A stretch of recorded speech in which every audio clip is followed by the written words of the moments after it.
और बड़ी खबर आज के इफ्तिताह से जुड़ी हुई। तो वज़ीर-ए-आज़म नरेंद्र मोदी आज मुंबई में अटल सेतु का इफ्तिताह करने वाले हैं।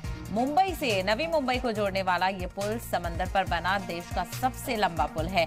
17,840 करोड़ की लागत से तैयार इस पुल की आधारशिला भी पीएम मोदी ने ही रखी थी और पुल का इफ्तिताह भी आज पीएम मोदी के हाथों ही होगा। पीएम मोदी के ही कार्यकाल में ही इस पुल के निर्माण की शुरुआत हुई थी और अब ये बनकर तैयार हो गया है। तो आज महाराष्ट्र की आवाम को सौगात यहाँ पर मिलने वाली है और अटल सेतु का इफ्तिताह यहाँ पर होने वाला है और पीएम मोदी आज इसी को लेकर जाने वाले हैं और यहाँ पर इफ्तिताह करेंगे। तो आज महाराष्ट्र के दौरे पर पीएम मोदी रहने वाले हैं। मुंबई में अटल सेतु का इफ्तिताह पीएम मोदी के हाथों होगा।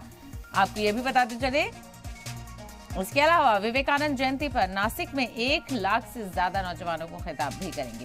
तो पीएम मोदी आज अटल सेतु का इफ्तिताह करने वाले हैं। मुंबई में ये इफ्तिताह होगा और महाराष्ट्र के लोगों को और मुंबई के लोगों को ये खास सौगात मिलने वाली है। तो मुंबई से नवी मुंबई को जोड़ने वाला ये पुल समंदर पर बना देश का सबसे लंबा पुल है। आप तस्वीरें देख रहे हैं, सबसे लंबा पुल है ये। मुल्क का तारीख यहाँ पर रकम की है। 17,840 करोड़ की लागत से ये तैयार हुआ है पुल और इसका जो आधारशिला थी वो भी पीएम मोदी की तरफ के हाथों ही रखी गई थी और अब पुल बनकर तैयार भी हो गया है और इसका इफ्तिताह भी पीएम मोदी के हाथों ही होगा।